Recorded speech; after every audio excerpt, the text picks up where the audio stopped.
Hello guys, welcome to Cybert official. మనమైతే ఈరోజు load balancer అనే కాన్సెప్ట్ని అయితే చూడబోతున్నాం. లోడ్ బ్యాలెన్సర్ అంటే ఏంటి, దీన్ని ఎందుకు యూజ్ చేస్తాము, ఏంటి అనేది అయితే చూడబోతున్నాం. Okay, let's get into the video. అసలు మీరు ఇక్కడ చూసుకోవద్దే, first of all without load balancing అనేది ఫస్ట్ ఇక్కడ చూపిస్తుంది మీకు. ఇక్కడ ఫస్ట్ చూస్తే డెఫినేషన్ చూడండి. Without load balancing, all incoming requests from the user go to the single server. This can cause the servers to become overloaded while other servers remains underutilized. అంటే ఇక్కడ నాకు చూసుకుంటే కరెక్ట్గా 4 సర్వర్స్ ఉన్నాయి, అలాగే 5 క్లయింట్స్ అయితే ఉన్నారనమాట. ఈ 5 క్లయింట్స్ని 4 సర్వర్స్కి ఎట్లా కనెక్ట్ చేయాలనేదే లోడ్ బ్యాలెన్సర్లో లేకోకుండా చూడవస్తున్నాం. ఫస్ట్ ఆఫ్ ఆల్ ఇక్కడ లోడ్ బ్యాలెన్సర్ లేకోకుండా ఫస్ట్ ఆఫ్ ఆల్ యూజర్ అనేవాడు సర్వర్కి కనెక్ట్ కావాలి. కాబట్టి ఇక్కడ చూసుకుంటే ఆల్గరిథమ్స్ అనేవి ఏమి పట్టించుకోకుండా మనము డైరెక్ట్గా ఒక సర్వర్ 1కి మాత్రమే 3 యూజర్స్ని కనెక్ట్ చేసాం.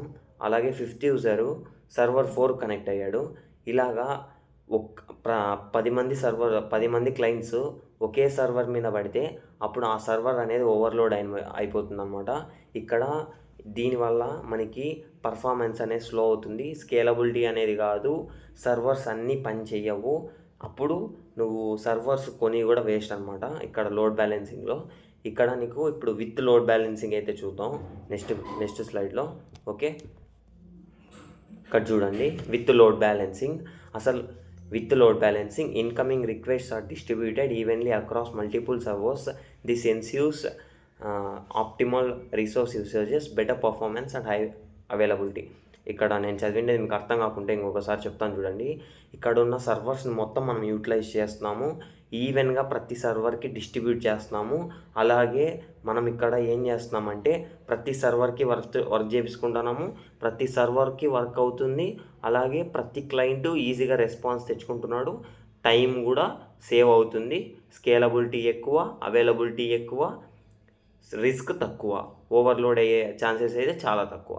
ఇప్పుడు ఎవరైనా అటాక్ చేసినా కూడా మనకి అటాక్ని తట్టుకునే శక్తి అనేది ఉంటుందన్నమాట. డీడాస్ అటాక్స్ కానీ లేదంటే డాస్ అటాక్స్ కానీ చేసినప్పుడు అటాక్స్ని తట్టుకునే శక్తి ఇప్పుడు ఈ లోడ్ బ్యాలెన్సర్ పెట్టడం వల్ల మనకి అదే ఉంటుందన్నమాట. ఇప్పుడు ఇక్కడ చూడండి 5 మంది క్లయింట్స్ ఉన్నారు, ఇక్కడ 4 సర్వర్స్ మాత్రమే ఉన్నాయి. But first of all 4 సర్వర్స్కి 4 clients వెళ్ళిపోయారు. అంతలోపల క్లయింట్ 1కి సర్వర్ 1 అనేది అప్పుడే రిప్లై ఇచ్చింది అనుకో, అప్పుడు క్లయింట్ 5 అనేవాడు సర్వర్ 1లోకి వెళ్తాడు. Same that like it's distributes evenly and it's continue. Okay, ఇప్పుడు ఈ లోడ్ బ్యాలెన్సర్ అంటే ఏంటి అనేది అర్థమైంది అనుకుంటున్నాను. ఇక్కడ మీరు చూసుకుంటే ప్రాసెస్ అనేది చూడండి ఒకసారి. All users request to go to the load balancer. First of all me client అనేవాడు సర్వర్కి రిక్వెస్ట్ చేస్తాడు, www.google.comలోకి నేను పోవాలి అంటావు. నేను 10 మంది ఫోన్లు ఉన్నాయి నాతో, ఇక్కడ అందరితో www.google.comకి కొట్టించా. ఇప్పుడు ఏం చేశారు, ప్రతి ఒక్కరూ లోడ్ బ్యాలెన్సర్ దగ్గరికి వెళ్ళి లోడ్ బ్యాలెన్సర్ నుంచి సర్వర్స్కి కనెక్ట్ చేస్తారు. ఇక్కడ గూగుల్తో చాలా సర్వర్స్ ఉంటాయి, ఎందుకంటే గూగుల్ అనేది చాలా పెద్ద company.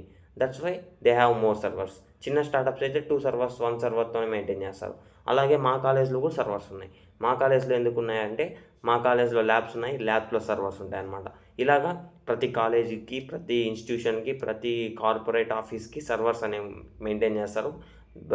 They store the data in that. Okay, ఇక్కడ మనం నెక్స్ట్ చూసుకుంటే load balancer how it works. అసలు లోడ్ బ్యాలెన్సర్ అనేది ఎందుకు తీసుకోవాలి, ఎందుకు వర్క్ చేయాలనేది మీకు ఇప్పటికే అర్థమైపోయి ఉంటుంది మ్యాక్సిమము.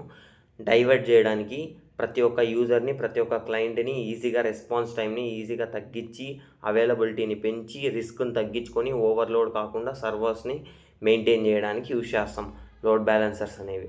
ఇక్కడ చూసుకుంటే user sense request, load balancer receives it applies and algorithms. ఈ లోడ్ బ్యాలెన్సర్స్కి కొన్ని ఆల్గరిథమ్స్ అనేవి ఉన్నాయి. ఆల్గరిథమ్స్ గురించి కూడా నేను ఎక్స్ప్లెయిన్ చేస్తాను నెక్స్ట్ చూసుకుంటే మీరు లోడ్ బ్యాలెన్సర్ డిస్ట్రిబ్యూషన్ ఎగ్జాంపుల్ అన్నాడు. ఇక్కడ చూస్తే request come to load balance దగ్గరికి రిక్వెస్ట్ అనేది వచ్చింది. Algorithm selects the best server, means they check the health of the server and అంటే మీ రిక్వెస్ట్ని ఆ సర్వర్కి ఇచ్చిద్ది అనమాట. ఏది మంచిగా ఉంటే ఆ సర్వర్కి మాత్రమే ఇచ్చిద్ది. అక్కడ అది చూసుకోండి. నెక్స్ట్ వచ్చేసరికి load balancing in web architecture అన్నాడు. వెబ్సైట్ ఆర్కిటెక్చర్ అన్నా లేకపోతే అప్లికేషన్ ఆర్కిటెక్చర్ అన్నా అన్నీ ఒకటే అనమాట. ఎందుకంటే వెబ్సైట్సే కదా, అప్లికేషన్స్ కూడా some of the websites like that only app development are web development is there same priorities and same request and same policies are there. That's why we have now we can see here user website load balancer servers. First of all, you www.com you selected and you went to the website and website connect to the server. Why means you want to access the files, you want to view the videos, or you want to check the any other items in it. That's why you want to use load balancer here. Load balancer diverts evenly distribute the for clients to servers to connect them. It is highly manageable, availability, scalability, improve better performance and etc. For this only we use this. Okay, traffic అనేది చాలా తగ్గించుకోవడానికి use చేస్తాం. Traffic అనేది ఈవెన్గా distribute చేసుకోవడానికి use చేస్తాం. ఇక్కడ మీరు చూసుకుంటే in real world applications, external load balancer distributes traffic across multiple web servers which then interacts with the database servers to protect the data. అంతే కదా, ఇప్పుడు మీకు అదే చెప్పాను కదా, ఇప్పుడు యూజర్ నుంచి ఇంటర్నెట్కి వెళ్ళింది, ఇంటర్నెట్ నుంచి లోడ్ బ్యాలెన్సర్కి వెళ్ళింది, లోడ్ బ్యాలెన్సర్ నుంచి వెబ్ సర్వర్స్కి వెళ్ళింది, వెబ్ సర్వర్స్ నుంచి డేటాబేస్కి వెళ్ళింది. డేటాబేస్ ఇక్కడ డేటాబేస్ ఎట్నుకు వచ్చిందంటే సర్వర్స్లో డేటా లేదనుకోండి, డేటాబేస్కే పోయిద్ది. డేటాబేస్కి పోయి డేటాని తెచ్చుకొని డేటా రిటైర్ చేసుకొని మీకు మరీ పంపించిద్ది అనమాట. ఇది గైస్, ఓకేనా. ఇక్కడ 6 టైప్స్ ఆఫ్ ఉన్నాయని చెప్పాను కదా, round robin and least connections and least performance, ఇలాగా కొన్ని ఉంటాయన్నమాట. ఒక్కొక్క దాన్ని బట్టి ఒక్కొక్కటి ఉంటుందన్నమాట. ఇప్పుడు రౌండ్ రాబినే అనుకోండి, రౌండ్ రాబిన్లో ఎలాగంటే ఒకటి వెళ్ళిన తర్వాత ఇంకొకటి వెళ్ళిన తర్వాత ఇంకొకటి, అట్లా ఒకటి అంటే ఫస్ట్ నెంబర్కి ఒకటి పోయింది, సర్వర్ 1కి ఒకటి వెళ్ళింది, సర్వర్ 2కి ఒకటి వెళ్ళింది, సర్వర్ 3కి ఒకటి వెళ్ళింది, మరి సర్వర్ 1కి వచ్చింది. అలాగా ఫస్ట్ నుంచి కింద వరకు పోయి కింద నుంచి పైకి వచ్చింది అనమాట. ఇక్కడ ఒకవేళ ఎవరైనా వచ్చి మిమ్మల్ని ఒక సర్వర్ చెడిపోయింది అనుకోండి, ఇప్పుడు ఆ సర్వర్ చెడిపోయిన దాన్ని అక్కడ నుంచి రీరూట్ ఎలా చేస్తారు అని ఎవరైనా అడిగితే మీరు ఏం చెప్తారంటే దానికి ఫస్ట్ ఆఫ్ ఆల్ ఆ సర్వర్ పోయింది కాబట్టి ఆ సర్వర్ని తీసేసి ఆ సర్వర్ రెడీ అయ్యేంత వరకు ఆ సర్వర్కి వచ్చే రిక్వెస్ట్లు కూడా round robin algorithm or any extra ఆల్గరిథమ్స్తో మేము దీన్ని రీడైరెక్ట్ అనేది చేస్తామని చెప్పేసేయండి. ఓకేనా. నెక్స్ట్ వచ్చేసరికి ఇక్కడ మీకు ఇంకొకటి కూడా ఉంది, మీకు ఎక్స్ప్లెయిన్ చేయాల్సింది ఏంటంటే ఈ సర్వర్స్ క్లయింట్స్ అనే వాళ్ళు ఉంటారు కదా, ఇవి కూడా చాలా జాగ్రత్తగా అయితే చూసుకోండి అనమాట. అలాగే ఈ వీడియోకి అయితే దీనిలో ఇంకొకటి 2 ఉంటాయి అనమాట, స్టాటిక్ అండ్ డైనమిక్. ఇవి మామూలుగా అందరికీ తెలుసు, స్టాటిక్ అంటే ఏంటి, డైనమిక్ అంటే ఏంటి అని చాలామంది అన్నాడు. అడగాల్సిన అవసరం లేదు, ఎందుకంటే మనం డిఎన్ఎస్లో డిహెచ్సిపిలో కూడా ఎక్స్ప్లెయిన్ చేసాం. స్టాటిక్ అంటే మాన్యువల్ వర్క్, డైనమిక్ అంటే ఆటోమేటిక్ వర్క్.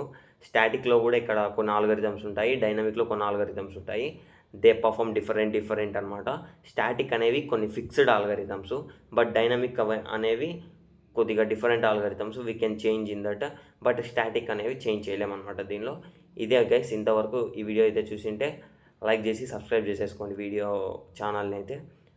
ఓకే, లైక్ చేసి షేర్ చేసి సబ్స్క్రైబ్ చేసుకోండి ఛానల్ని. మరీ నెక్స్ట్ వీడియోతో మరీ కలుసుకుందాం. Until then, bye guys.